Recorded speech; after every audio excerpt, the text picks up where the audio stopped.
The first city from the United States to have a team play in the NHL was America's cradle of liberty, Boston. Entering the league in 1924, the Boston Bruins would develop into one of the league's most successful franchises, winning the Stanley Cup 6 times. They would win their first championship in only their 5th season, led by the only defenseman to be named the league's MVP 4 times, hockey's mad genius, Eddie Shore. After winning the second championship 10 years later in 1939, Shore left the Bruins so he could purchase the Springfield Indians, where he would rule as an absolute monarch. 2 of Shore's fellow defensemen on that Bruins championship team would also play a major role in Jimmy Bartlett's career. Terry Reardon as general manager and Johnny Crawford as head coach of the Providence Reds during Bartlett's tenure during the 1950s. The Bruins didn't need Shore to win their 3rd championship 2 years later in 1941. Instead, the Bruins relied on one of the greatest lines in hockey history, made up of 3 childhood friends who had first begun playing together as a line for the Junior Hockey League 1932 Kitchener Green Shirts. These 3 best friends from Kitchener were named Woody Dumart, Bobby Bauer, and Milt Schmidt, and continued to play together as a line for the 1936 Providence Reds in the American Hockey League, before the 3 joined the Boston Bruins in 1937. Because all 3 future Hall of Famers were from German-Canadian ancestry, they were nicknamed the Kraut Line. The Kraut Line was so dominant that in the 1939-1940 season, the 3 future Hall of Famers finished 1st, 2nd, and 3rd in the NHL scoring race. In 1942, the entire Kraut Line patriotically enlisted into the Royal Canadian Air Force, where together they fought the Nazis, sacrificing 3 years of their careers. The Kraut Line eventually returned to the Bruins, where they continued to play as a unit until Bobby Bauer's retirement in 1947. Despite Bauer's retirement, Milt Schmidt's brilliant career continued, winning the league's Hart Trophy and being named MVP in 1951 before retiring as a player after the 1954-55 season so he could take over the coaching duties from Lynn Patrick, who was promoted to GM like his brother Muzz, who was the general manager of the Rangers when Bartlett played for them. When Milt Schmidt retired after playing his entire 16-year NHL career for the Bruins, he was at the time the team's all-time leader in points and goals. As a coach, it did not take long for him to find success, taking the Bruins twice to the Stanley Cup Finals in 1957 and 1958. When Jimmy was poached by the Bruins from the Rangers after the 1959 season in the interleague draft, it must have felt like deja vu all over again. After coach Dick Irvin was terminated by the Canadiens in 1955 and the team left Bartlett unprotected in the draft, never in a million years did Bartlett expect to be drafted by Phil Watson of the New York Rangers. Bartlett thought Watson hated him from their previous encounters when Jimmy was playing juniors for St. Jerome while Watson was the coach of the Quebec Citadels, especially since they were both suspended after an incident in which they both spit in each other's faces during a game. But even though Watson hated coaching against Bartlett, he actually admired his fighting spirit and aggressiveness. When Watson was fired from the Rangers the previous season, Jimmy burned his bridges with the new coach Alf Pike by criticizing him to the press and was punished by being banished to Springfield and Eddie Shore. When the Rangers left him unprotected in the draft, he never thought that he would be drafted by Milt Schmidt and the Boston Bruins. In 1958, Jimmy received a misconduct in a game against the Bruins in which the referees had to physically break up a fight between their coach Milt Schmidt and Bartlett after Jimmy sent Larry Regan to the hospital with a high stick to the face. However, during the European tour that occurred after the season, the Rangers and Bruins played each other 23 times in 26 games, and during that tour, only Bobby Hull found the back of the net more times as a Ranger than Jimmy Bartlett. Milt Schmidt and general manager Lynn Patrick must have been impressed. The day before the season began, Milt Schmidt outlined his plan for how the Bruins would make the playoffs in an op-ed article for the Boston Globe. Because of the high amount of high-scoring games that the Boston Bruins lost by 1 goal the year before, according to Coach Schmidt, the key to the success of the upcoming season was to reduce the amount of goals scored allowed from the previous season and to improve substantially defensively. In order to accomplish this goal, Schmidt stacked his team with a squad of defensemen definitely cut from the same cloth. The captain of the 60-61 Bruins was their 34-year-old Hall of Fame classic stay-at-home defenseman, Fernie Flaman. Notorious for his bone-crushing body checks, Flaman was the toughest defenseman of the original six era. He was basically Scott Stevens 30 years before there was Scott Stevens. Flaman wasn't afraid to drop the gloves, and when he retired, he was the league's third all-time leader in penalty minutes. Fernie joined Boston in 1946, but was traded in 1950 to the Toronto Maple Leafs in a deal for Jimmy Bartlett's hockey idol, Wild Bill Ezenicki, where he won the Stanley Cup that year. 4 years later, he was traded back to Boston in exchange for Dave Creighton. It was during his second stint with the Bruins that Fernie was named to 3 NHL second All-Star teams and played in 5 All-Star games. Fernie retired from the NHL at the end of the season and then became the player coach of the Providence Reds for the next 4 years. From 1970 to 1988, Fernie coached the Northeastern University Huskies hockey team before becoming a longtime scout for the New Jersey Devils. Paired with the veteran Flaman were 2 young defensemen who rotated shifts.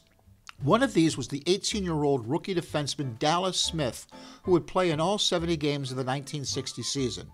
However, he would spend most of the next 6 seasons playing in the Western Hockey League. But Lady Luck would eventually shine on Dallas Smith when the NHL expanded to 12 teams in 1967, and Dallas not only rejoined the team where he would remain for 10 years, but also had the good fortune to be paired with another defenseman named Bobby Orr. Dallas Smith was yet another type of stay-at-home, intimidating defenseman on the 1960 Bruins, who eventually would gain the reputation as one of the most physically strong players in the league, winning 2 Stanley Cups and playing in 4 All-Star games. Dallas rotated ice time with the 22-year-old Ott Eriksson, who was named after the singer of Rudolph the Red-Nosed Reindeer, cowboy Gene Autry. Ott was another steady, dependable, rugged, stay-at-home blue liner that was a type favored by Coach Schmidt. Eriksson would play 2 years for Boston before spending most of the next 5 years in the American and Western leagues. However, like Dallas Smith, Eriksson would be back in the NHL when the league expanded in '67. However, unlike Dallas Smith, he wasn't born with a horseshoe up his ass. He didn't get to play with Bobby Orr or the championship Bruins teams. Instead, he played for the expansion Oakland Seals, an experience that he hated so much that he voluntarily chose to return to the Western League Phoenix Roadrunners for his final season instead of returning to Oakland. The other defensive pairing was led by another hard-hitting Hall of Fame defensive defenseman named Leo Boiven. Leo was part of the same Bruins trade that had previously sent Fernie Flaman to Toronto, but just like Fernie, he was eventually traded back to Boston in 1954. The short, stocky Leo Boiven was given the nickname Fireplug and was famous for his devastating hip checks that he turned into an art form. The 3-time All-Star would play with the Bruins until 1966 before finishing his career playing for Detroit and the expansion Pittsburgh Penguins and Minnesota North Stars. Leo Boiven was paired with yet another hard-hitting stay-at-home defenseman named Bob Satch Armstrong, who played his entire 13-year NHL career for the Bruins. While Armstrong was playing for Boston, he simultaneously attended college and graduated from the University of Western Ontario, becoming one of a very small group of college graduates to play in the NHL during the original 6 era. After his playing career ended in 1963, Armstrong would teach history and economics at Lakefield College in Peterborough, Ontario, where, of course, he also coached the hockey team. While Milt Schmidt and the rest of the Boston Bruins' famous Kraut line were proving that German Canadians were loyal, patriotic Canadians when they enlisted during World War II to fight against Nazi Germany, the United States government infamously were imprisoning Japanese Americans because of the irrational and racist belief that they were incapable of being loyal. A generation earlier, during World War I, the democratic country of Canada engaged in similar shameful behavior when they unjustly imprisoned thousands of Ukrainian Canadians after they were labeled as being aliens of enemy nationality under the War Measures Act. For 4 years, beginning in 1957, the Boston Bruins were led by the famous line of Johnny Bucyk, Bronco Horvath, and Vic Stasiuk that was named the Uke line. They were referred to as the Uke line because all three players were of Ukrainian-Canadian heritage. Milt Schmidt predicted that the improved defense combined with the Uke line's potent firepower would propel the 1960-61 Bruins to the postseason. During their time playing together, the celebrated Ukrainian line would score 265 goals and 632 points. In 1957-58, the Uke line became the first line in NHL history to have all three participants score at least 20 goals. In the previous 1959-60 season, the Uke line combined for a whopping 84 goals and 200 points. During that year, Bronco Horvath tied Bobby Hall for the league's lead with 39 goals and was second overall in scoring with 80 points, 1 point less than the league's top scorer, Bobby Hall. Before being traded to the Boston Bruins, right wing Vic Stasiuk had won 2 Stanley Cups with the Detroit Red Wings and was a member of the 55 team that defeated the Canadiens in the finals, in which Bartlett replaced the suspended Rocket Richard. Stasiuk had his best season in the NHL during the 59-60 season when he finished with 29 goals and 68 points, which placed him 9th overall in the league in scoring. Stasiuk would return to Detroit for 3 seasons where he got to briefly play on a line with Gordie Howe before being sent to the Pittsburgh Hornets, where he was a player coach for 2 years. After his playing days ended, Stasiuk would also eventually coach the Quebec Aces, the Philadelphia Flyers, the California Golden Seals, and the Vancouver Canucks. The most successful member of the Uke line was their Hall of Famer at left wing, Johnny Bucyk, who started playing with the Boston Bruins when Ike was president and Elvis was topping the charts with Jailhouse Rock, and teenagers were still cruising around in their 57 Chevys. When he finally retired from the Bruins in 1978, Jimmy Carter was now president and disco fever was sweeping the nation with the sounds of Saturday Night Fever. During that time, Johnny the Chief Bucyk scored 20 goals 16 times and is the only Boston player in history to have 1,000 points and score 500 goals as a Bruin. No Bruin has ever found the back of the net more often than Bucyk, who scored 545 goals during his lengthy career. After playing on some absolutely terrible Bruins teams that missed the playoffs 8 seasons in a row, Johnny Bucyk was the team's senior statesman when they finally developed into one of the greatest NHL powerhouses of all time in the late 60s, led by their brilliant prodigy, Bobby Orr, winning the Stanley Cup in 1970 and 1972. The Boston Bruins continues to honor their great legendary winger by awarding the John P. Bucyk Award each year to the Boston Bruin player for charitable and community endeavors. In 1953, the Barrie Flyers won the Memorial Cup and the Canadian Junior Hockey National Championship. Milt Schmidt's second line were all members of that championship team. At center was Don McKenney, one of the league's most underrated two-way forwards, who was a slick, fast, brainy playmaker with excellent defensive skills who starred for the Bruins from 1954 until 1963. During that time, Don McKenney led the team twice in scoring, tallying 20 goals or more for the club 6 consecutive seasons. McKenney was also one of the cleanest players in the league, winning the Lady Byng Trophy 1 year earlier in 1959. During the 1960 season, he would lead the team with 26 goals.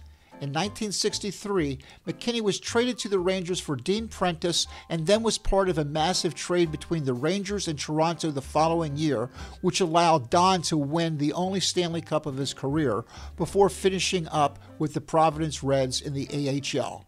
After he retired from playing in 1970, McKenney joined his friend Fernie Flaman as his assistant coach with Northeastern University Huskies, eventually becoming the head coach for 2 years in 1989. McKenney's left winger was one of the most versatile players in the league, Doug Mons.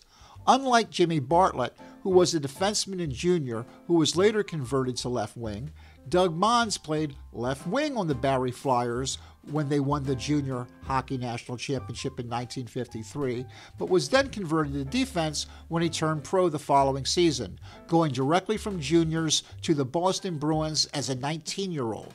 Mons played in 3 All-Star games in the 1950s and in 1959 became only the second defenseman in NHL history to score 20 goals in a season.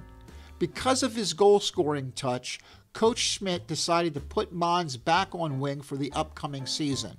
In 1964, Mons was traded to the Chicago Blackhawks, where he played left wing with Stan Mikita and Kenny Wareham on the famous Scooter line for 5 years, before converting back to defense and then joining the Minnesota North Stars, where he played in his 7th All-Star game in 1972, before retiring as the captain of the Washington Capitals in 1975 at the age of 41, ending a 22-year professional career without ever playing a single game in the minor leagues. Completing the second line at right wing was Orville Tessier, who had a far less successful playing career than his other line mates.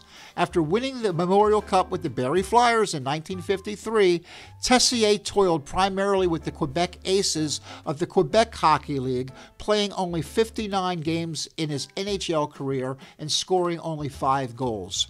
He would find much more success as a coach, winning the 72 Memorial Cup with the junior hockey Cornwall Royals, the 1982 Calder Cup in the AHL with the New Brunswick Hawks, and winning the Jack Adams Award as the NHL's Coach of the Year for the 1983 Chicago Blackhawks. Following the retirement of their Hall of Fame goalie Harry Lumley at the end of the 59-60 season, the Bruins promoted backup goalie Don Simmons to be the starter. After playing 5 years in hockey hell with Eddie Shore's Springfield Indians, Simmons joined the Bruins in 1956, where he originally was the backup to Terry Sawchuk. Don Simmons would become the second goalie to wear the Jason mask after Jacques Plante took Andy Bathgate's slap shot to the face the previous season. According to Milt Schmidt, he had never seen any goalie work harder than Simmons did preparing for the upcoming season. He knew it was his big shot and he was going to do everything to make the best of the opportunity.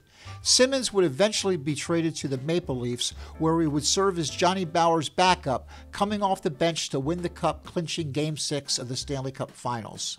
Donnie Simmons would eventually become a successful businessman and was the founder of Don Simmons Sports, a successful Ontario sporting goods franchise specializing in goalie equipment. Coach Schmidt intended to start Jimmy Bartlett on the team's third line. However, on September 27, 1960, shortly before the season began, in a preseason exhibition game against the Winnipeg Warriors, Jimmy received an injury when another player's skate cut his ankle, partially severing his tendon. The Boston Bruins began the season on October 5th without the injured Bartlett in the lineup, with a 2-1 road loss against the Rangers, followed by 3 straight ties. On October 11th, the Bruins team doctor told the press that he thought Bartlett would need a surgery and would miss at least 5 weeks of the season. The next day, Soviet leader Nikita Khrushchev angrily banged his shoe on his desk at a meeting of the United Nations General Assembly. Although there is a consensus among historians that Khrushchev was outraged over comments made by the delegate from the Philippines, maybe, just maybe, he was a little bit disappointed that he flew all the way to New York from Russia to see Jimmy Bartlett play against his old team, the Rangers, in his debut in the Boston Bruins uniform, only to be told that he was scratched. Fortunately for Jimmy, his injury did not require a surgery, and he was able to make his debut with the Boston Bruins on October 20th, with the number 24 appearing on his back of his sweater for the first time. Having Bartlett in the lineup didn't matter much, as Terry Sawchuk and the Red Wings shut out the Bruins 5-0 in Detroit. After playing 7 games, the Bruins were still without a win. Jimmy played his first home game as a member of the Bruins on October 27th. In the third period, with the team losing 3-2, a desperate Coach Schmidt slapped together a new line with the hope of igniting a spark on the team. Charlie Burns, who was making his season debut after being called up from the Eastern Pro League, was the center of a new line featuring Jimmy Bartlett and Jerry Toppazzini on the wings. According to the Boston Globe, The newly formed line's aggressiveness caught the crowd's fancy, and the Rangers with their defenses down. When Toppazzini scored 2 third-period goals against Gump Worsley, the crowd's roar was deafening. The Bruins not only won their first game of the season, but they did it by beating Jimmy's former team, whose coach Alf Pike banished Bartlett the year before to Springfield and the dreadful Eddie Shore. Jerry Toppazzini was the brother of Willie Toppazzini, the greatest player in the history of the Providence Reds and Jimmy's longtime teammate. Although Zelio was a point-scoring machine in the AHL, he was unable to find an NHL roster spot, unlike his younger brother Jerry, who may not have had the same scoring touch, but had the reputation of being a banger and, as a penalty-killing specialist, a skill set in which there was actual more demand for in the highly competitive original six-team era than Zelio's offensive talents. On October 16, 1960, during the team's 6th game of the season, with Jimmy still sidelined with his ankle injury, Don Simmons was also injured with 30 seconds left of the game against the Blackhawks, in which the Bruins were down 5-2. At that time, teams were not required to carry a backup goaltender on the bench. Instead, each arena had a house goalie who would sit in the stands in regular clothes and would only get dressed and put on the pads in the case of an emergency. Since there was only half a minute left of the game anyway, and Boston had no chance of winning, Topper thought it was stupid to wait a half hour for the backup goalie to suit up, so he voluntarily put on the pads and finished the game as the backup goalie. Ironically, in 1952, when Jimmy played briefly as a defenseman for the Boston Olympics, an almost identical incident occurred, except it was Bartlett who assumed goaltending duties between the pipes. Eventually, the NHL changed its rules, requiring each team to have a spare goalie on the bench, making Toppazzini the last position player to ever substitute in the goal during an NHL game. In the late 1990s, Jerry Toppazzini appeared at a Social Security office in Clearwater, Florida, where he was seeking information.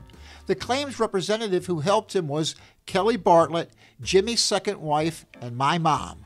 When she recognized the name Jerry Toppazzini, she informed him that she was married to his old teammate. Topper laughed and told her that when he played with Boston, he used to think that Bartlett was crazy, or at least there was something wrong with him. Afterwards, when she got home, she saw Jimmy, and she told him about the run-in she had with Topper, and she asked him, "Why did people think that you were crazy?" Although Topper was probably just joking, Jimmy took the inquiry pretty seriously and told her a story that when he was a kid at a summer camp, there was a giant ball of string that was the size of a small car, and all the kids would roll it around. Somehow it fell on Bartlett's head, knocking him completely unconscious. When he came to, he had a terrible headache, memory loss, and he probably suffered a severe concussion, but he never received any treatment for his injuries. So maybe he did receive some brain damage. Who knows? Centering the Bruins' new third line was the versatile Charlie Burns, who, like Topper, was an excellent penalty killer and a strong checking forward. Charlie was born in Detroit, Michigan, and moved to Toronto when he was a small child, making him the only player in the NHL of 1960 who was born in the United States, even though he was still a Canadian citizen. Charlie was most famous for also being the only player in the league who wore a helmet after suffering a serious head injury while playing junior hockey that left him with a metal plate in his head. Maybe Jimmy's life would have turned out differently if he was wearing Charlie Burns' heavily padded helmet when he was a kid at summer camp. In 1963, Burns was sent to the San Francisco Seals of the Western League, where he starred for 4 years. But when the Seals joined the NHL in 1967, Burns was back in the majors, where he remained until 1973. He finished his career with the Minnesota North Stars in the dual role as player-coach, the last roster player in NHL history to simultaneously serve as the team's head coach. During the October 29, 1960 road game versus the Montreal Canadiens, Milt Schmidt became the first coach in the history of the NHL to pull the goalie for an extra attacker on a delayed penalty. Unfortunately, the Bruins didn't score on the play and lost the game 3-2, despite the coaching strategy innovation that is still regularly done today. In that game, Jimmy received his first penalty as a Bruin, a first-period 2-minute minor for high sticking. The next night, the Bruins once again played the Montreal Canadiens, but this time at home. The Montreal Canadiens had just won their 5th consecutive Stanley Cup, and the Bruins were sitting in 5th place with only 1 win after their atrocious start of the season. In that game, Boom Boom Geoffrion scored the game's first goal halfway through the first period. However, 2 minutes later, after Topper failed to score following a wild scramble in front of the Canadiens' net, Jimmy Bartlett shoved the rebound into the net for his first goal as a member of the Boston Bruins. With 2 minutes remaining in the period, the Bruins took the lead after Jimmy once again found the back of the net against Jacques Plante, finishing off a 3-way play with Topper and Bronco Horvath, with the press referring to the 2 goals as a Bartlett pair. A minute later, Jimmy and Henri Richard were both put in the penalty box. Jimmy was given 2 minutes for charging after crashing the pocket rocket into the boards, which he responded to by giving Bartlett a whack with his stick. After both teams scored twice in the second period, Topper scored the only goal in the third period, with assists from Charlie Burns and Jimmy Bartlett upsetting the world champions. After the game, a raging Toe Blake locked the doors of the Canadiens' dressing room and gave the team a serious tongue lashing for losing to the pathetic Bruins. General manager of the Canadiens, Frank Selke, specifically credited Bartlett's drive and hustle for lighting the fire under the Bruins and leading to the team's victory. According to Selke, he never stopped digging. When you have 2 teams in which one is superior in finesse, that one will usually win out if that team wants to win. But if that team with finesse simply goes through the motions while the other team hustles and fights harder, it can turn the tables, as the Bruins did last night with Bartlett's digging. On November 3rd, Jimmy again had a Bartlett pair, scoring 2 goals in the second period while playing the Red Wings at Olympic Stadium. For Jimmy's first goal, Bartlett took a pass from Burns following a face-off in the Detroit zone and then beat Terry Sawchuk on the short side. Bartlett's second goal gave the Bruins a 4-goal lead after he tapped the puck into the net from close range on a setup from Burns and Topper. With 21 seconds left of the period, Detroit's Jerry Melnick scored, slightly closing the gap. The Bruins had a 5-2 lead heading into the third period, and Boston finally seemed to be breaking out of their slump. However, fate and the hockey gods were not on the side of the Bruins that day.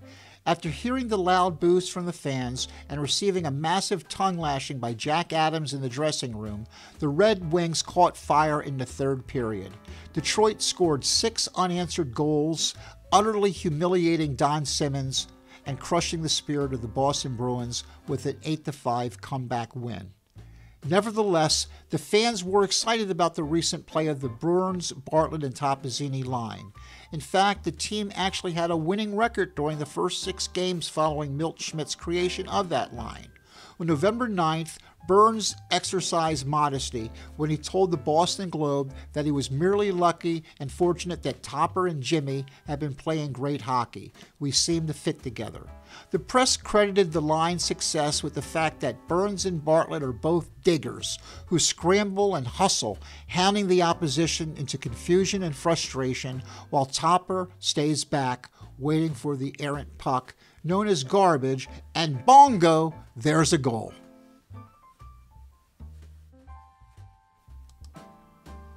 Based on the title of the article, Boston was poised to anoint Burns, Bartlett, and Topper as the city's new favorite sons. However, it is doubtful that many Bostonians ever read that article because the front page of the Globe featured a slightly more captivating news item about another prominent person from Boston who was also on a bit of a winning streak. Because on Tuesday, November 8th, the junior senator from Massachusetts named John Fitzgerald Kennedy was elected the 35th President of the United States. JFK's promises during his 1960 presidential campaign, including the creation of a Civil Rights Commission, federal protection for voting rights, addressing employment discrimination, and ending segregation, provided hope and inspiration to a country for a more just and equal society. His commitment to ending racial discrimination and promoting equality for all Americans was a source of optimism and hope for the future. Unfortunately, the hot streak of the Burns, Bartlett, and Topper line eventually would cool off, and none of the strategies or roster moves or line changes made by Milt Schmidt could save the team from a god-awful season. Schmidt expected far too much from his two young defensemen, Ott Eriksson and Dallas Smith, who proved to be too young and inexperienced, while seasoned veterans Fernie Flaman and Bob Armstrong proved to be past their primes and at the end of their NHL careers. The celebrated Uke line, which had scored 84 goals the previous year, saw their production significantly drop, combining for only 39 goals. Bronco Horvath struggled with injuries, playing in only 47 games and scoring only 15 goals and 30 points. And Johnny Bucyk finished the season with a league-low -31 ±. However, the player on the team who struggled the most was the goalie, Don Simmons. With the team winning only 3 out of their first 18 games, Don Simmons played his last game as a Bruin. He was sent down to Providence and was traded away to Toronto by the end of January. To replace Don Simmons, the team promoted the 22-year-old Bruce Gamble from the American League's Providence Reds. Like Bartlett, Gamble was previously owned by the New York Rangers, but was poached by the Bruins in the 1959 intra-league draft.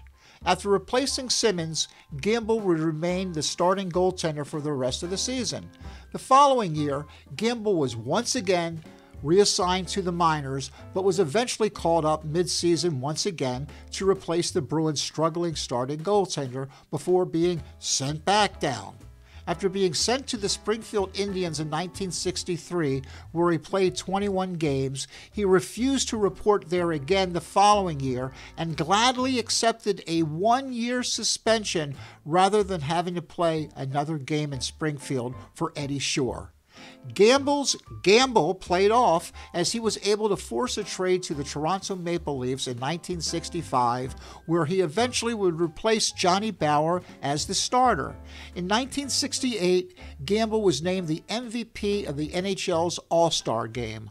While playing for the 1971 Philadelphia Flyers, Bruce Gamble suffered a heart attack which forced him to end his career. Tragically, his heart condition would eventually take his life at the young age of 44. The decision to replace Simmons in the net had immediate results when on November 19, 1960, the Bruins defeated the Red Wings in Bruce Gamble's debut game. Also making his season debut in that game was the recently called-up winger, Willie O'Ree. 2 years earlier, Willie O'Ree was called up by the Bruins for a cup of coffee, playing 2 games on January 18th and 19th in 1958 against the Montreal Canadiens, becoming the first black player to ever play in the National Hockey League. Willie was born in Fredericton, New Brunswick, and grew up as a typical Canadian kid. Growing up in the maritime Canadian provinces, nobody bullied him because of race. He was a Boy Scout, and his best friends as a child were an Italian kid and Irish kid. He had a very happy childhood, and he began skating at 3 years old when his dad would make him a rink in the wintertime by spraying the back lawn with a garden hose. As a hockey player, Willie O'Ree would one day be famous for his blazing speed. When he was a boy, hockey was his life. He grew up listening to Foster Hewitt's Hockey Night in Canada on the radio, and Rocket Richard was his hero. Because he would listen to the games on the radio, it never occurred to Willie that all the players being described were white. The only color that mattered to him was silver, the color of the Stanley Cup. Like Bartlett, Willie excelled in multiple sports, playing hockey in the winter and baseball in the summer. In 1949, when Willie was 13 years old, after his Little League baseball team won the city championship, the team was awarded with a New York City trip where they got to see the Brooklyn Dodgers play in person. After the game, the team was taken to the dugout where they all got the chance to meet Jackie Robinson, who had become the first black player in the major leagues 2 years earlier. According to Willie, Jackie Robinson couldn't be nicer. One by one, he asked each child their names and if they liked baseball. When he got to the young Willie O'Ree, he was told, "I like baseball, but I like hockey better." Jackie Robinson was caught by surprise by that answer and told Willie that, well, hockey didn't have any black players. Willie shot back, "Well, you're looking at one," And one day, I'll make my mark on the game the way you made it in baseball. After playing hockey at Fredericton High, Willie moved up through all the levels of local organized hockey, including playing junior and senior hockey. In the 1953-54 season, he played senior hockey as an 18-year-old with the Fredericton Capitals. They won the New Brunswick Senior Hockey League Championship and the Maritime Senior Playoffs before they were eliminated in the Eastern Canada Allen Cup tournament by the Jimmy Bartlett-led and the Quebec Province Senior Champions, the Matane Red Rocks. As a small maritime province, the level of competition in organized hockey in New Brunswick was significantly less than the Ontario or Quebec leagues. Willie O'Ree realized that the only way he could ever achieve his dream of becoming a pro hockey player was moving to a larger province and going back to juniors. The following year, at the age of 19, he was offered to play junior hockey in the prestigious Quebec League with the Quebec Frontenacs, which were still being led by their French-Canadian coach, Philippe Wasson, better known as Fiery Phil Watson. He told Willie that if he wanted it badly enough, he had the skills to make the National Hockey League and that he could be the Jackie Robinson of hockey. In November 1955, while playing juniors with the Kitchener Canucks of the Ontario League, O'Ree was rushed to the hospital after a shot from Kent Douglas deflected from another player's stick and struck him in the eye. His doctor told him that he lost 95% of vision out of his right eye and that he would never play hockey again. However, the doctor kept this confidential, and Willie was able to successfully keep this secret that he was blind in one eye from everyone in the hockey world. He was determined not to let a little thing like blindness keep him from his dream. So in 1956, he turned professional, and while playing for Punch Emlock and the Quebec Aces in the Quebec Hockey League, the one-eyed Willie O'Ree was somehow able to still score 20 goals. Nothing was going to stop his dream. On November 20th, 1960, Bob Nevin of the Toronto Maple Leafs and Jimmy Bartlett started a fight that eventually turned into a bench-clearing brawl in the second period, in a game described as having more violence than science. On November 24th, with the Bruins trailing 3-2 in the third period against the Rangers, Jimmy was able to draw a penalty against his old friend Louis Fontenayto, who was penalized for holding. On the ensuing power play, Jimmy took a pass from Orville Tessier and beat Gump Worsley for the tie-in goal. Unfortunately for Boston, Andy Bathgate eventually scored the game winner for the Rangers. This loss dropped the Bruins to dead last in the league.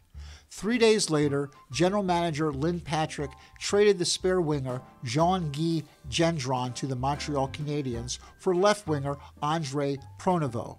After winning 4 straight Stanley Cups with the Habs, Pronovost must have hated being traded to the last-place Bruins.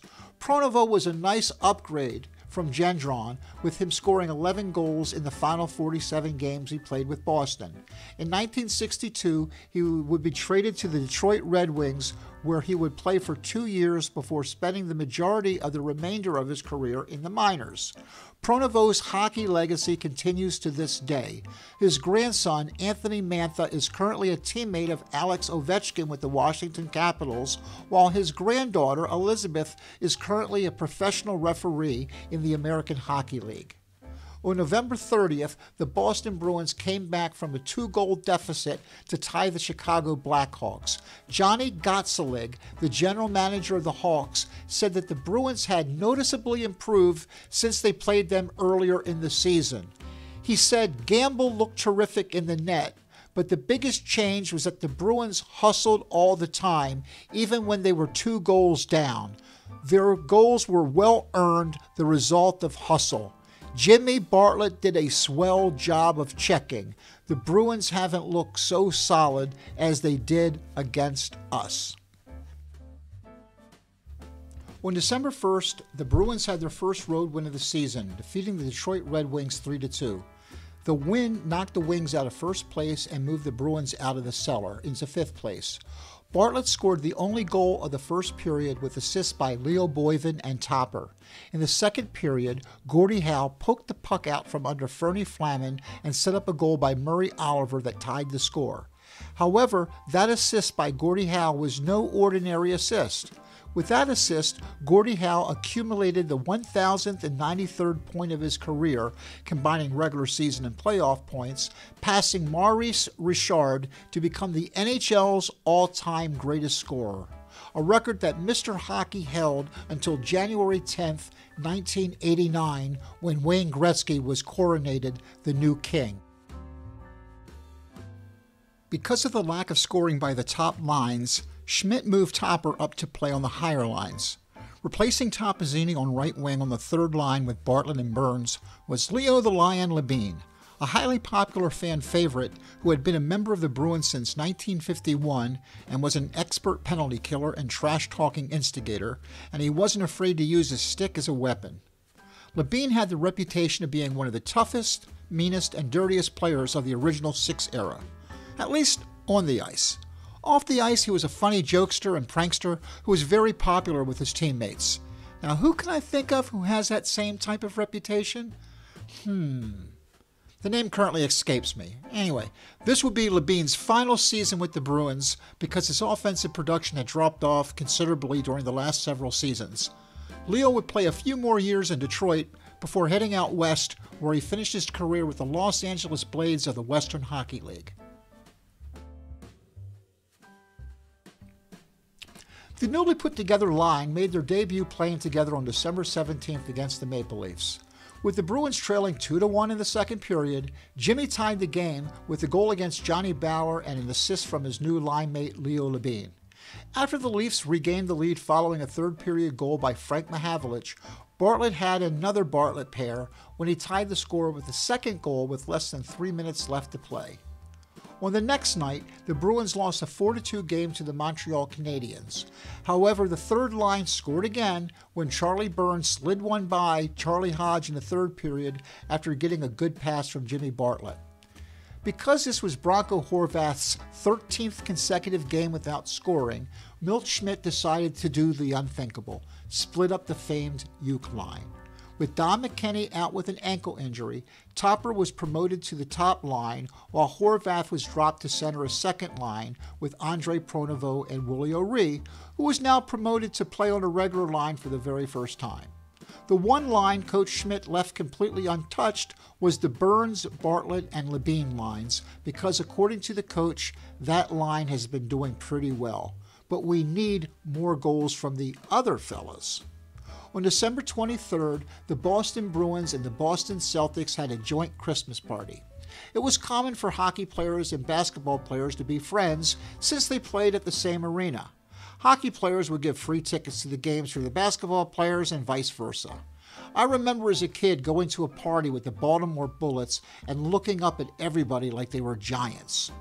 Although it must have been cool to party with Bill Russell and Bob Cousy, 20-month-old Melinda Bartlett was there to meet only one person, Santa. Melinda didn't know it yet, but the Bartlett family was going to receive a very special Christmas present in January. On Christmas Day, the Bruins lost to the Maple Leafs 4-1. Jimmy Bartlett scored the Bruins' only goal after a good flurry in which Johnny Bower had blocked shots by Leo Labine and Charlie Burns. When Bartlett fired the puck, all Johnny Bower and his defensemen could do was watch the puck go into the back of the net. On New Year's Day, the last-place Bruins were scheduled to play the defending champions of the last 5 consecutive seasons, the Montreal Canadiens. Bronco Horvath was watching Willie O'Ree shooting on Gamble during warm-ups and told him he was shooting the puck too high and would never score that way against Charlie Hodge. Instead, he needed to shoot the puck along the ice to be effective against him. The Boston Globe described the game as one of those violent demonstrations that is almost becoming a tradition on New Year's night. The game was one of the most violent games ever played in NHL history up to that time. During the game, the referee handed out 32 penalties for a total of 92 minutes, just several penalties shy of the NHL record. Of that total amount, Bartlett racked up 23 minutes all by himself. In the first minute of the game, Guy Gendron and Bartlett were both sent off after engaging in a stick fight with each other. 3 minutes after getting out of the penalty box, Bartlett was given a 5-minute major for fighting Billy Hickey and was also assessed 2 additional minors for cross-checking and spearing him as well. And at 9:18 of the third period, Bartlett fought one of the biggest and strongest players in the league, Jean Beliveau. When the linesman Neil Armstrong intervened, Jimmy shoved the official, which resulted in yet another misconduct, which sent him to the showers. History was made less than a minute later after Bartlett was kicked out of the game.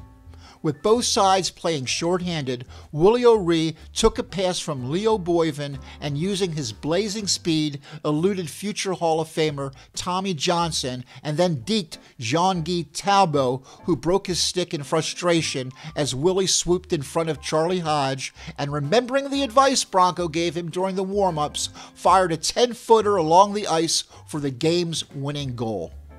It was the first NHL goal ever scored by a black hockey player. The NHL had finally become the last major professional sport in North America to become integrated. Unfortunately, it would take another 14 seasons before a second black hockey player played a game in the National Hockey League. After he scored his historic goal, the 14,000 people in Boston Gardens cheered for 2 minutes. Milt Schmidt later told Willie that it was the longest ovation he had ever heard in his 25 seasons with the club. During the game, Willie gave the puck to Schmidt to hold on to for safekeeping. He smiled and promised that he would. O'Ree still has that puck to this day. Willie O'Ree's first goal was a huge news item and received coverage nationwide in the United States and in Canada. When Willie was interviewed on Hockey Night in Canada by its host, Ward Cornell, he was asked, "Have you had any troubles?" Willie knew what Cornell was getting at, but Willie was a hockey player and felt honor-bound to follow the code of hockey players when talking to the press.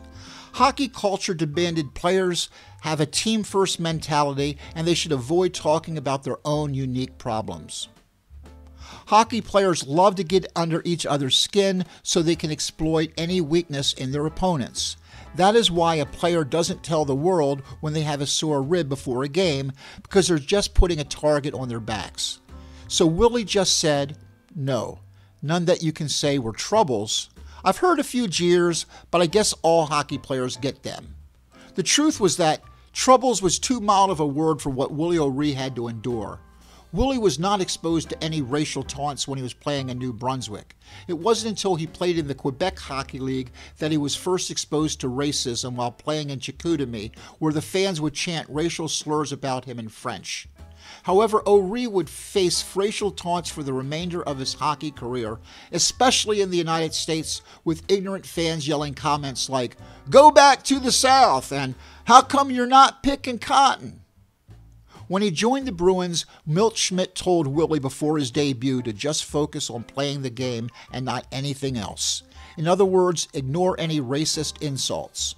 When asked by the press about the color of O'Ree's skin, Milt would respond, "He isn't black, he's a Bruin." Willie not only had to endure the racial taunts by the fans, but also from his opponents. There was never a game that he played for the Bruins when an ugly racial remark wasn't directed at him. Willie understood and accepted the fact that trash talking was part of the game and that hockey players needed to develop thick skin and not let insults affect them, and simply let them go in one ear and out the other. However, racial slurs are different, and they're much more painful because they completely dehumanize the victim of the abuse. But despite the deep pain inflicted upon him, Willie knew that if he ever acted as if the taunts affected him, it would just make them worse. So he bravely pretended that they didn't bother him. Fortunately, Willie said he never experienced any racism directed at him from any of his teammates in any way, shape, or form. Instead, all of them were completely supportive, considerate, and rooted for him to succeed.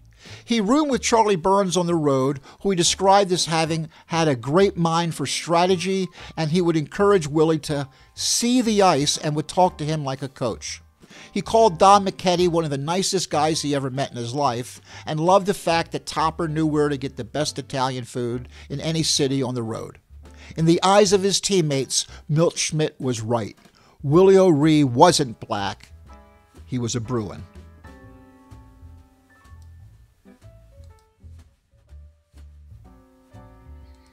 My dad would often tell stories of racial discrimination that Willie O'Ree faced while a member of the Bruins. According to Bartlett, in some cities, Willie was not allowed to even stay in the same hotels as the rest of his team because of Jim Crow laws. Instead, the team would have to make arrangements for Willie to stay the night at the home of a local black family. Unfortunately, this story is never mentioned anywhere by Willie O'Ree in his autobiography or anywhere else. And despite my research, I could not find any evidence anywhere that corroborates Bartlett's story. Although human nature caused Bartlett and most other old athletes to often exaggerate and embellish their deeds when recalling their glory days, he was always deeply sincere when telling this story, and there was never any reason for him to lie or just make this story up. I guess the subjectivity of human experience can contribute to the creation of false memories, because our memories are not perfect recordings of events, but are instead influenced by our own personal biases, emotions, and perspectives. As a criminal defense attorney, I know that eyewitness testimony is not always reliable, and that false identifications based on eyewitness testimony have led to many wrongful convictions in the past.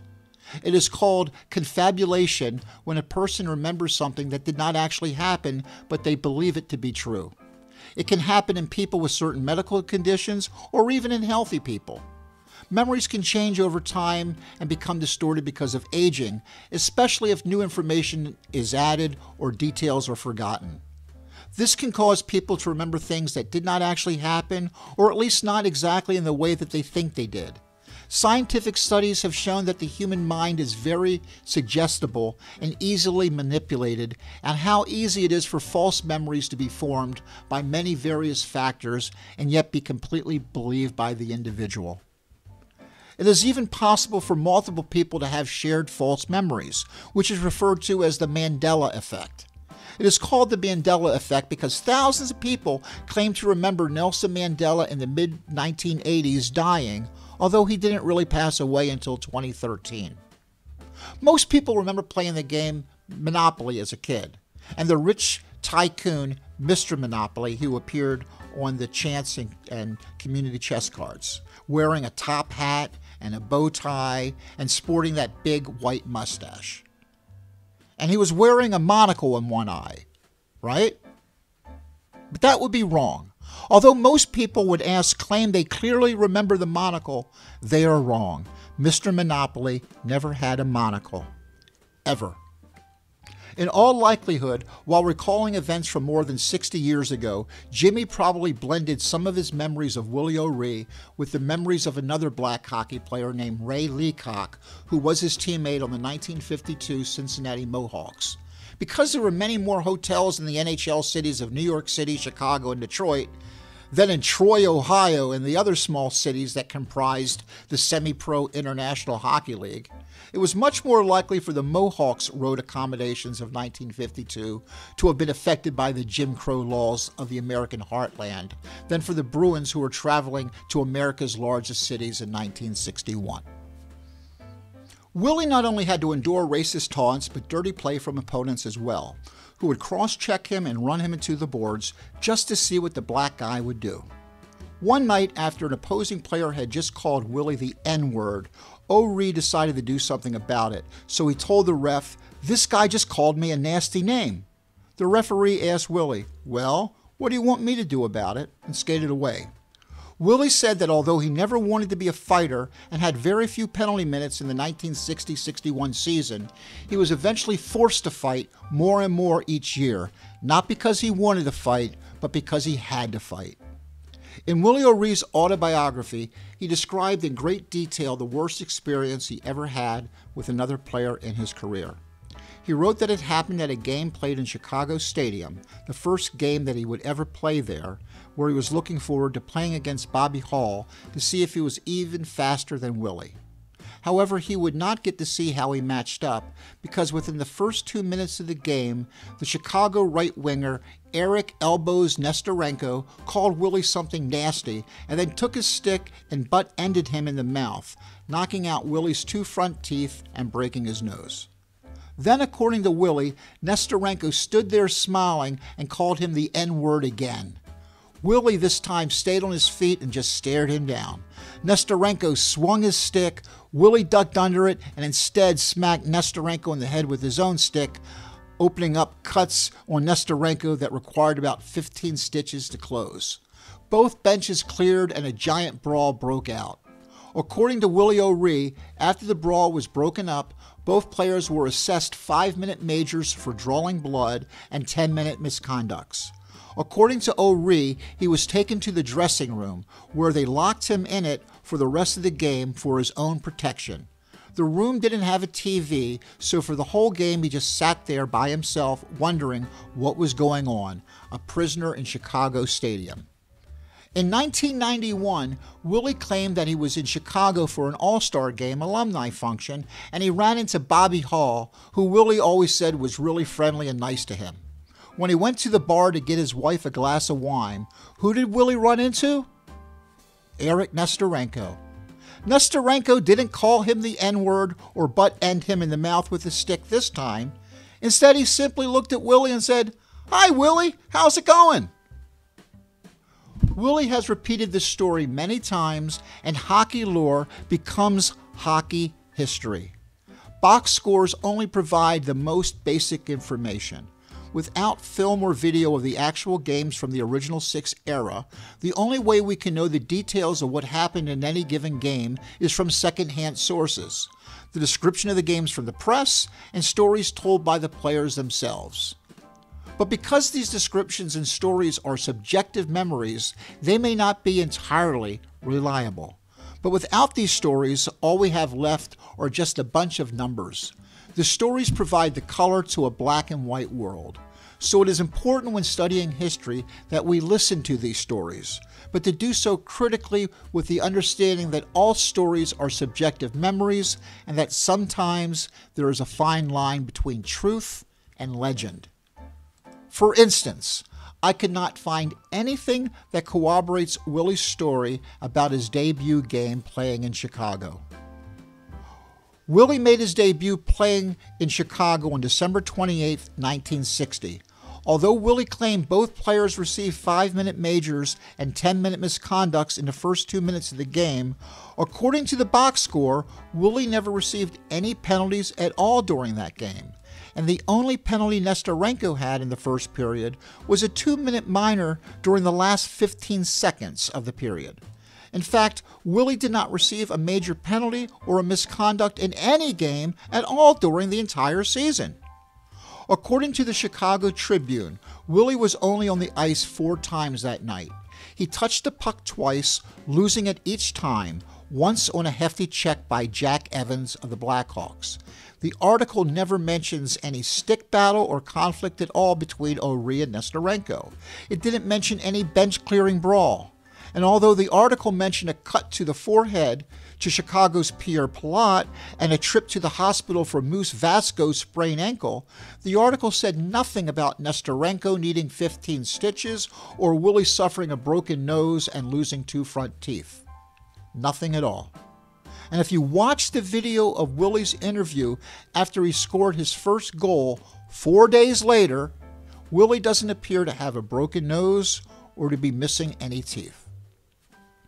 However, just like Bartlett, Willie's memory is not a complete and accurate snapshot of the past. Although the events in Chicago may not have happened exactly the way Willie remembers it, one thing is certain. Something happened to him in Chicago that had a profound impact on his life. Maybe racism was so rampant in society in 1960 that one extra racial slur directed at one black player wasn't particularly memorable or noteworthy to anyone at the time, with the exception of the victim. However, although neither player was penalized and O'Ree's injuries may have been exaggerated, those are just details that time and the subjective nature of memory can distort.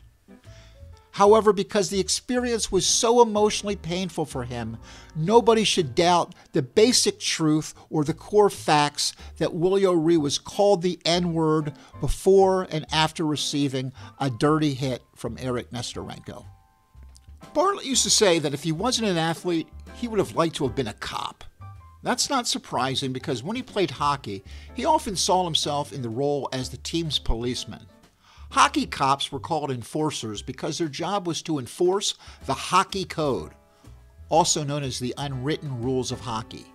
The job of the on-ice policeman was to protect his teammates by deterring dirty or dangerous play with the threat of retributive violence. The role of the enforcer was still in its infancy during the late 1950s and early 1960s, before peaking during the 1970s and 80s, when it was the golden age of the goon and hockey violence spiraled out of control.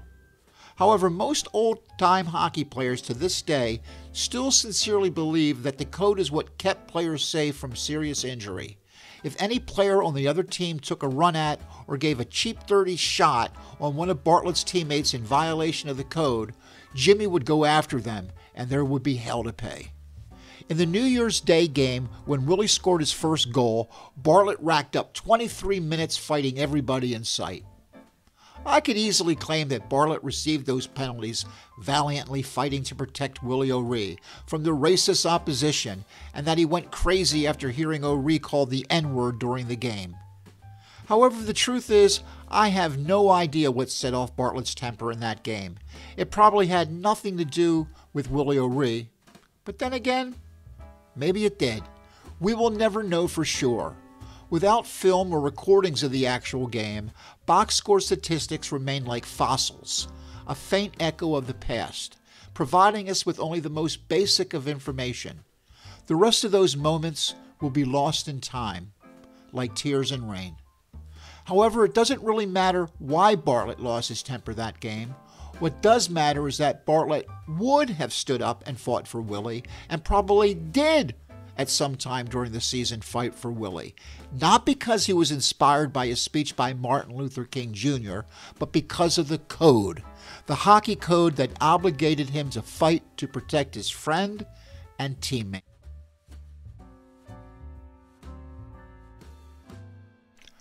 But what would the code have required if the skate was on the other foot? What if Bartlett played against Willie O'Ree instead of with him? Although his one job was to protect his teammates, his other job was also to be the instigator, to get under the other squad's skin by any means necessary. And one of the ways that players would try to get a psychological advantage over their opponents was by trash talking. And nothing was sacred or prohibited. The French and English players would shout out obscenities at each other. The players would disrespect their opponents' mothers and wives. They would call each other the most filthy and vulgar things imaginable. Jimmy Bartlett's vocabulary was routinely sprinkled with every four-letter word in the book. If it was a naughty word that you weren't supposed to use, Bartlett made sure to use it. Today, many write about Eric Nestorenko like he was some sort of racist sheriff using a hockey stick like a cattle prod during the Selma to Montgomery marches. However, Nestorenko wasn't a Southern redneck. He was college educated, an avid book reader, and had the reputation of being an intellectual. In 1972, Nestorenko famously told a reporter, "The whole object of a pro game is to win. That is what we sell. We sell it to a lot of people who don't win at all in their regular lives." Maybe Nestorenko deserves to be remembered today as a racist villain. Or maybe he just thought the hockey code required him to win at all cost, and he crossed the line that he didn't even know existed. Nestorenko racked up 1,275 penalty minutes in his career and had the reputation of being a pretty dirty player. All sports veterans traditionally give rookies a hard time, and they try to intimidate them. It was common in hockey for teams to engage in bench-clearing brawls and then hang out and laugh over beers and a game of cards when opposing teams traveled together by rail while playing back-to-back games. The hard hits and the insults were not meant to be taken personally. They were just part of the game. Racism is not the reason most hockey players have lost their front teeth. And I'm certain Willie O'Ree wasn't the first player or last player to have been butt-ended by Nestorenko's stick. Giving a rookie a violent hit? That's just hockey. Welcome to the big leagues, Rook. But that is not what Nestorenko said to him, was it? Before Willie O'Ree, it was impossible to cross the line because there was no line. But the moment Willie joined the league, everything changed, because the damage caused by the dehumanizing nature of racial slurs required the creation of limits of acceptable and unacceptable behavior in order to protect basic decency. So when Nestorenko called Willie O'Ree the N-word, he clearly crossed this new line. Because of Willie O'Ree, hockey at all levels, from amateur to the NHL, now has zero tolerance for racial slurs, and a player will be immediately penalized, kicked out of the game, and given a very lengthy suspension. I'm glad my dad was Willie's friend and teammate. In the later 1990s, he ran into Willie at a celebrity golf tournament in Tampa, Florida, and they talked about old times. But most of all, I am grateful that my dad played with Willie instead of against Willie. Because if it was fair game to ridicule players for being too fat or being too short or for having a big nose, then maybe it is at least somewhat understandable how a player like Nestorenko might in 1960, and to the eternal damnation of his reputation, wrongly conclude that insulting a person because of the color of their skin wasn't any different and was just part of the game and shouldn't be taken personally. So I called you the N-word. I was just teasing you. No big deal. Let's just have a beer and joke about it while playing cards during the train ride back to Boston. That attitude is probably why Nestorenko casually said, without any sense of hostility in his voice, "Hi, Willie," years later when he ran into O'Ree, probably completely oblivious to the serious pain that he previously inflicted upon him. I'm just grateful that my dad was never placed in that predicament. Instead of being thought of by history as a villain, my dad can be remembered as one of the good guys, Willie's friend and teammate, a Bruin. Today, it is obvious that the use of racial slurs should not be tolerated in sports under any circumstances, but that is because we have collectively grown and progressed as a society over the last 60 years in pursuit of social justice. When we study history, there is a tendency of people to apply present-day values, attitudes, and beliefs to people and events of the past. This is called presentism, and historians caution against passing judgment on others based on present-day standards and biases. Growing up, whenever kids were around, Bartlett was like the Pied Piper. Children always just found him very entertaining. He would say silly, stupid, slightly risque poems like, "Mary had a little lamb. She also had a bear. Everybody saw her lamb, but nobody saw her bear." Or he would say, "Hey, you want to hear a dirty joke? A white horse fell in the mud." And then he would cackle in his obnoxious way. He also liked to matter-of-factly, randomly blurt out, "How long is a Chinaman?" He would wait a few seconds and then say again, "How long is a Chinaman?" And then again, "How long is a Chinaman?" Eventually, the kids would start to take notice, and they'd start making these wild guesses or say, "They didn't understand. What are you talking about?" Regardless, he would just keep saying, "How long was a Chinaman?" The kids would start shrieking with annoyance and laughter as he would playfully torture them with, "How long is a Chinaman?" Finally, someone would figure it out that Bartlett wasn't asking a question, but that the person's name was How Long. It was basically a Chinese twist on the old Abbott and Costello's Who's on First gag. When I got older, I have to admit that I repeated my dad's same stupid, corny jokes to entertain small kids, including the "How Long" bit. But many years later, I learned that the word Chinaman is now considered to be a racial slur. I had no idea. My dad had no idea. But it is considered to be a racial slur. Am I some sort of hate monger? Maybe it wasn't considered to be a slur back when I was a kid, but maybe it was always a racial slur and I just didn't know it. But because I understand that acceptable standards within a culture gradually evolve and change over time, and that people like Willie O'Ree have taught me that wounds caused by racial slurs cut much deeper than other insults that just might hurt someone's feelings, I simply will try to avoid using that word. That's the best a person can hope to do, is to change the future, because the past can never be changed. But the only way we can make progress is to look at the past so we can learn from it. And the only way to learn from the past is to study it without imposing moral standards retroactively from the future. When America was originally founded, its institutions and laws were created by and in order to protect the wealth and power of its ruling elites, which happened to be rich white men. And unfortunately, racism was baked into the fabric of society and its institutions, where it was an extremely useful tool of the powerful ruling class to manipulate and inflame the emotions of the public.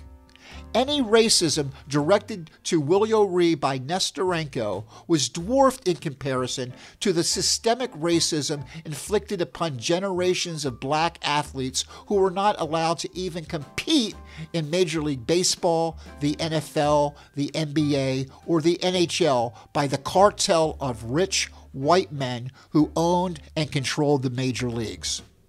Instead of ignoring the sins of our past or rewriting history to avoid uncomfortable truths, we should instead take pride that during our nation's long struggle on overcoming racism, each generation has made progress.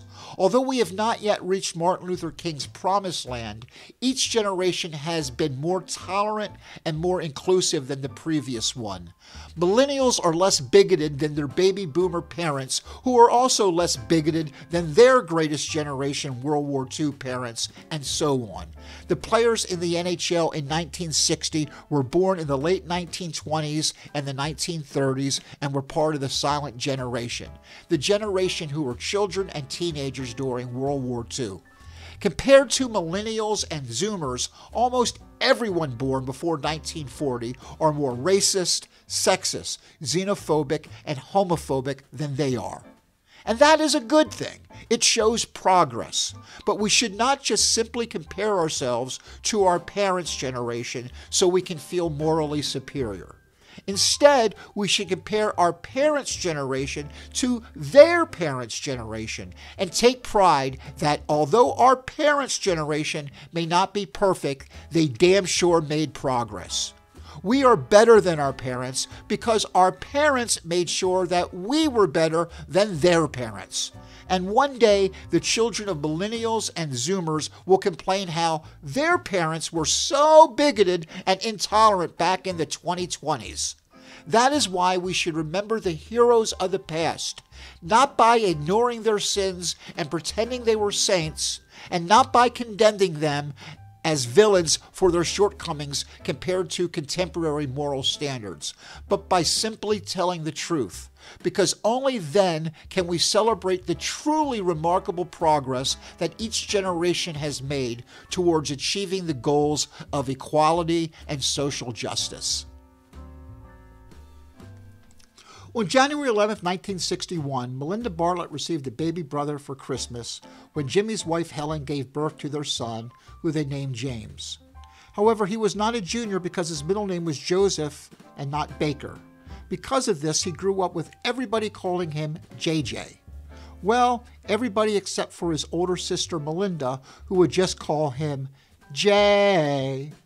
Eventually, everyone else just started calling him Jay as well, which is the name he would go by for the rest of his life.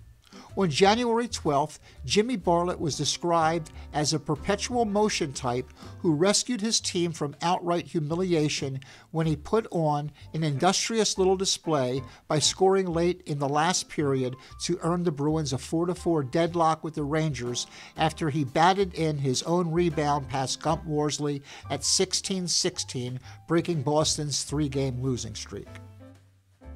On January 17th, Milt Schmidt fined Bruce Gamble $50 after he missed practice at the Garden. Why did he miss practice? Gamble, who lived in Pawtucket, was supposed to meet at Jimmy's house in Seekonk, which is a town located on the border of Massachusetts and Rhode Island, and hitch a ride with him to practice. Gamble was supposed to be at Bartlett's at 9:45 a.m.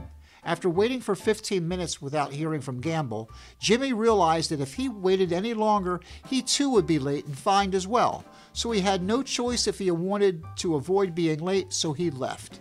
Schmidt told the press that he wanted to teach his players that they must be held accountable for their actions.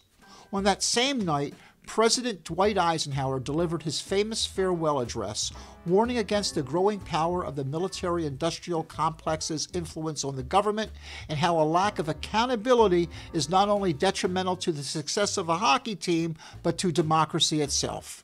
Although America sadly failed to follow Ike's wise advice, Gamble learned his lesson. To avoid another $50 fine when a snowstorm threatened to hit the area, Gamble wisely rented a hotel room for $8 near the rink instead of driving home to Pawtucket and taking his chances and risking getting snowed in.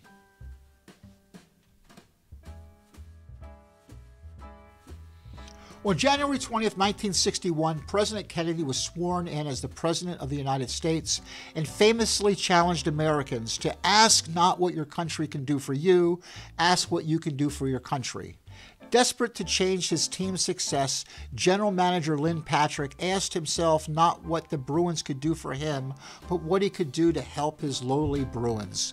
With Vic Stasiuk having the worst year of his career, scoring only 5 times in 46 games for the Bruins, on January 23rd, Patrick pulled off a trade with Vic Stasiuk and Leo Labine both going to the Detroit Red Wings in exchange for Gary Alcorn, Tom McCarthy, and Murray Oliver.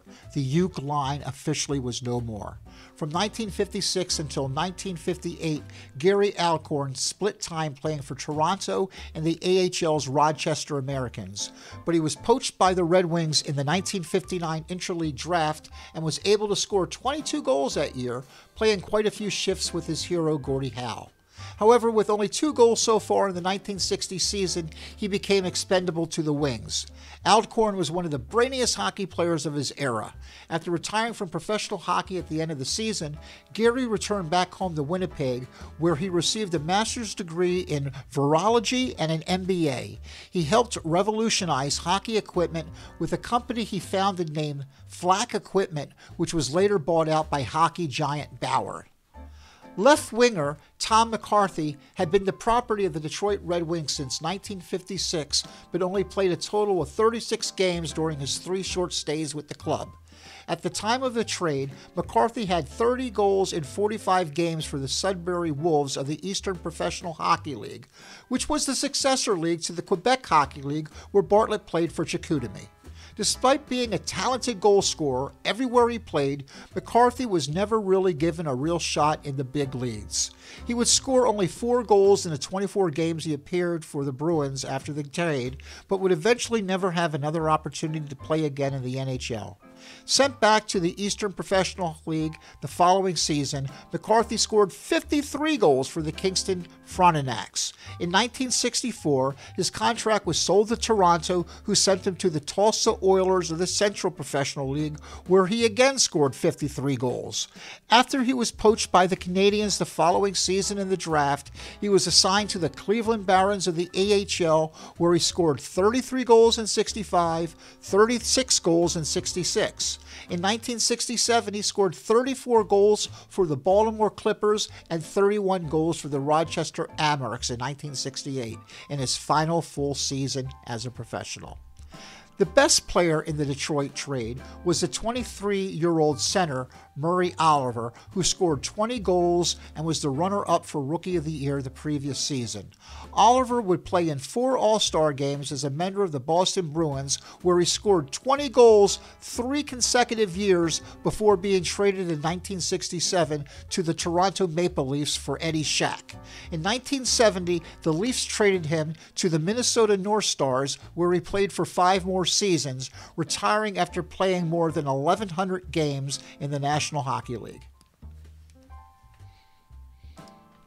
On January 26, 1961, the 3 new Bruins made their debut in a game at the Boston Garden against the Toronto Maple Leafs.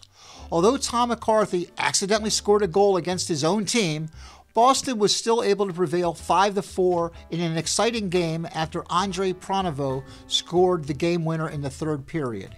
However, with only 5 minutes remaining in the game, a general brawl erupted after Boston's Bob Armstrong took out Toronto's Chief Armstrong in front of the crease.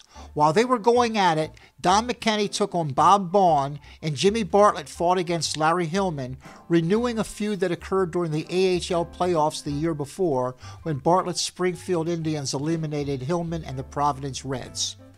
Meanwhile, on that same night, in a hospital back in Ontario, a baby was born whose name eventually became synonymous with the word great in Canada.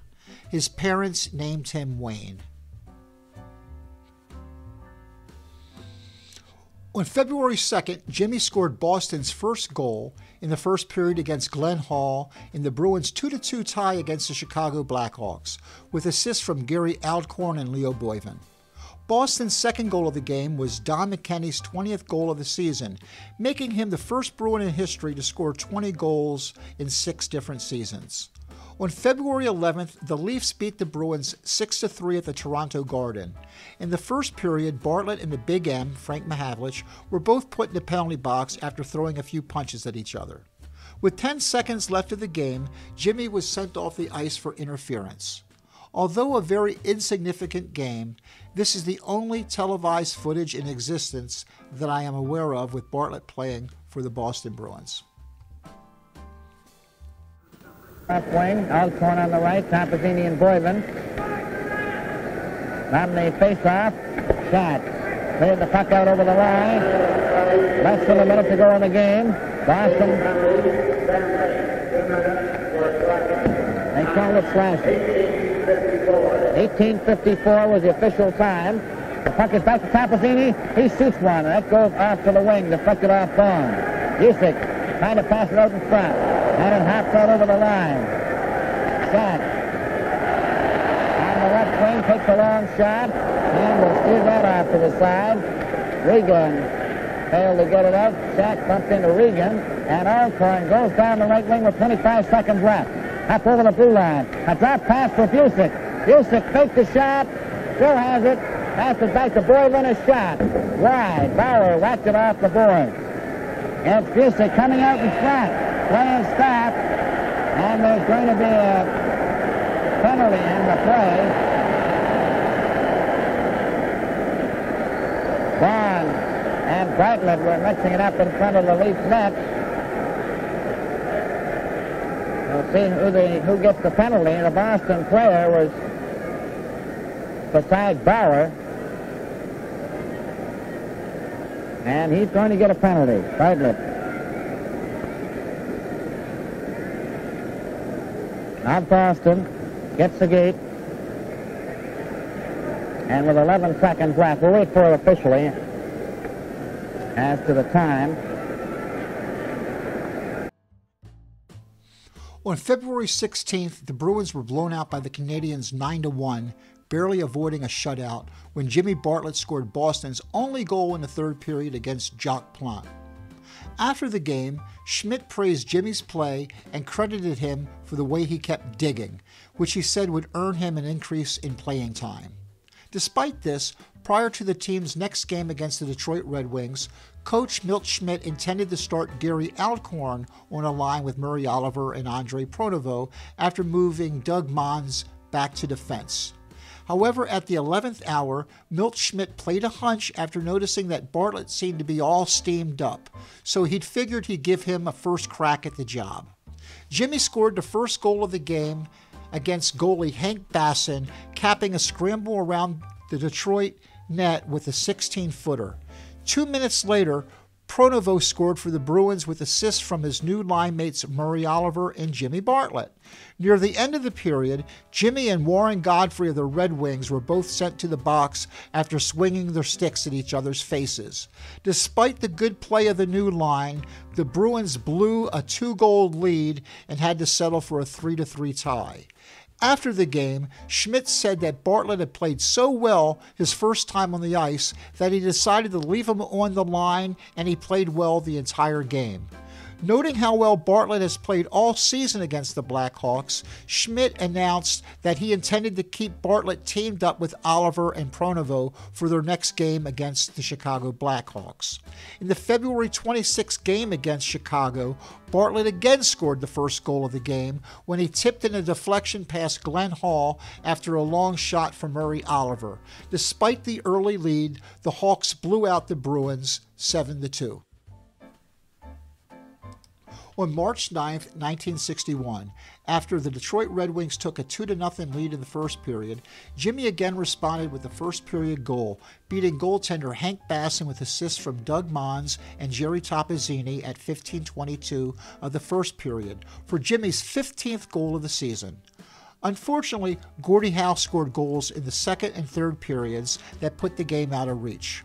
On March 11th, the Canadiens had a whopping 6-0 lead heading into the third period at home at the Montreal Forum. When Charlie Burns finally scored in the third period, Henry Richard quickly answered back with his third goal of the game for a hat-trick, giving the Habs a 7-1 lead. However, with only 5 minutes left of the game, the Oliver, Pronovo, and Bartlett line refused to quit, and Bartlett fed Pronovo, who slipped the puck past Plante.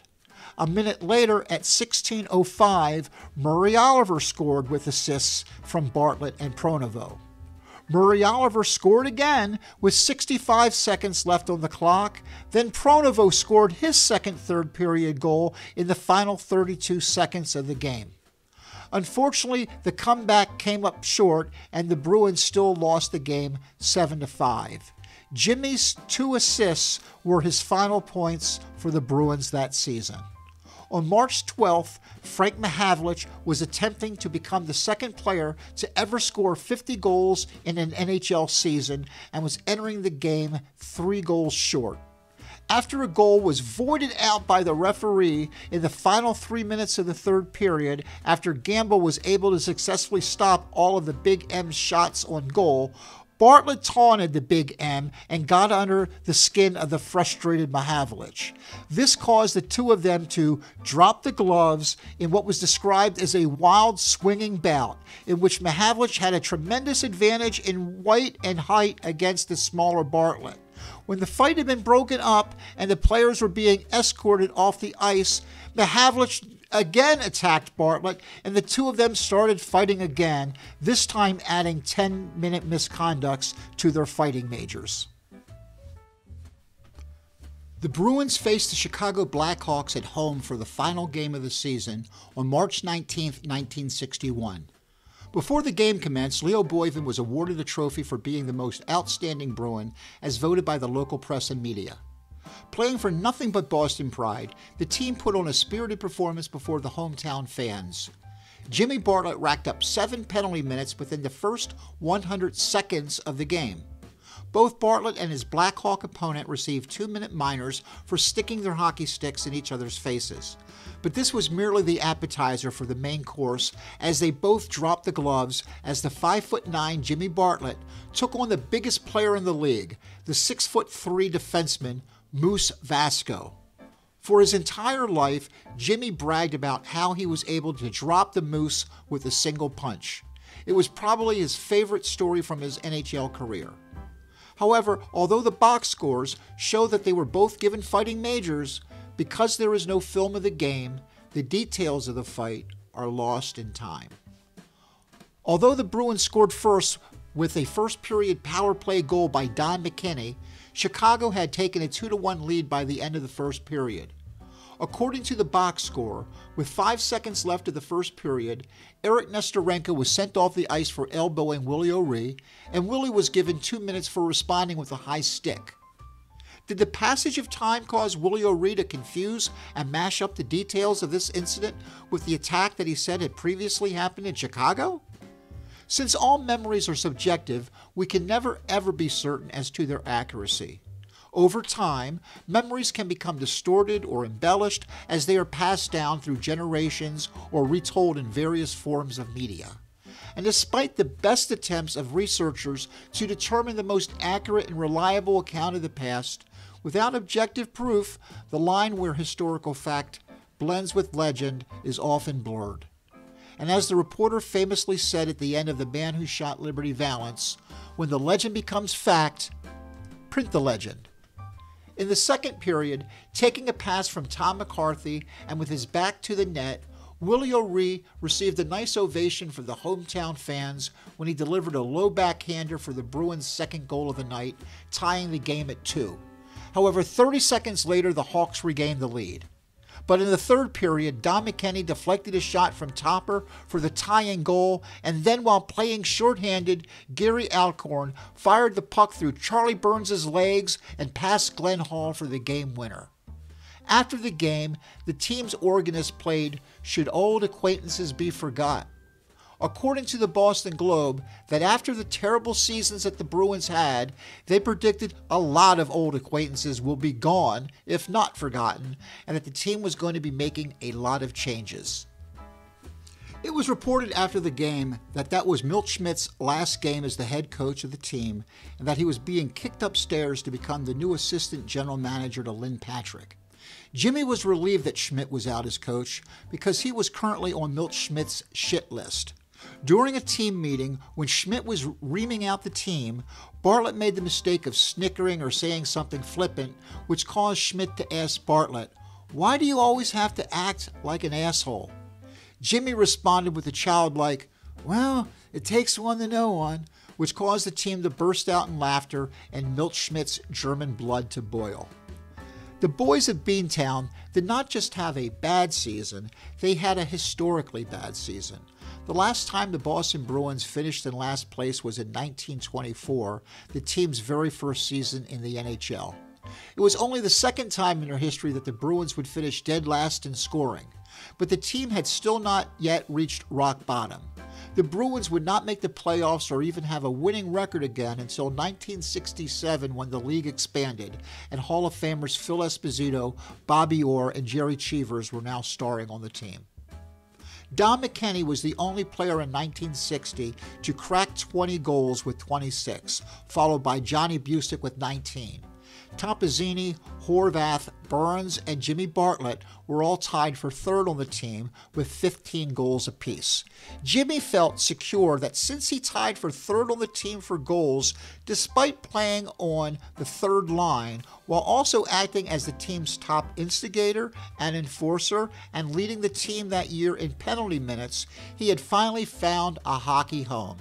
Jimmy was looking forward to the off-season, spending time with Helen, Melinda, and JJ at their house they bought in Seekonk. That spring, the world was changing and so were the Boston Bruins. Tommy McCarthy, Ott Eriksson, Orville Tessier, and Gary Alcorn never played another game for the Boston Bruins. Neither did Bronco Horvath, who would be poached by the Blackhawks in the June intra-league draft. On April 12, 1961, Yuri Gagarin became the first man in space. 3 days later, Jimmy and Helen were back in Peekskill, New York for the second annual dinner dance hosted by the official Jimmy Bartlett fan club. That, of course, remained loyal and continued to support their hero and root for him during his time with the Boston Bruins. If the Bruins' terrible season didn't cause Boston enough humiliation, 3 days later, President Kennedy launched the disastrous Bay of Pigs invasion of Cuba. The Bruins' final game of the season was also the last NHL game in Fernie Flaman's Hall of Fame career. Fernie was named the new player coach of the Providence Reds. He was replacing Phil Watson, who had become the Reds coach after he was fired from the Rangers, because on June 7th, Boston announced that Phil Watson was going to become the new head coach of the Bruins. The news could not have been any better for Bartlett. After all, Watson poached Bartlett from the Canadiens and took him under his wing, and Bartlett remained loyal to Phil after Watson was fired due to the instigation of a clique of Rangers, publicly bad-mouthing management's decision to replace Watson with Alf Pike. After the season was over, Milt Schmidt and Lynn Patrick called Willie O'Ree into their office and told him, "We're very impressed with your play this season. We're looking forward to you being back with the Bruins next season. Have a great summer." But 6 weeks later, Willie received a call from a reporter asking about a trade to the Montreal Canadiens. What trade? Nobody told me about any trade. Willie couldn't believe that he would be traded without even getting a phone call or an explanation from anyone from the Boston Bruins. Willie assumed that somehow the team must have found out about his blind eye, but he never played another game in the NHL. Instead, the Canadiens sold him to the Los Angeles Blades, where he became a star player in the Western Hockey League for 13 seasons, scoring 30 goals 5 times in Southern California for the LA Blades and the San Diego Gulls. According to O'Ree, he hated playing against the Portland Buckaroos in the Western League because they had a dirty player who would always hit him from behind and would then call him racial slurs on the ice, including the N-word.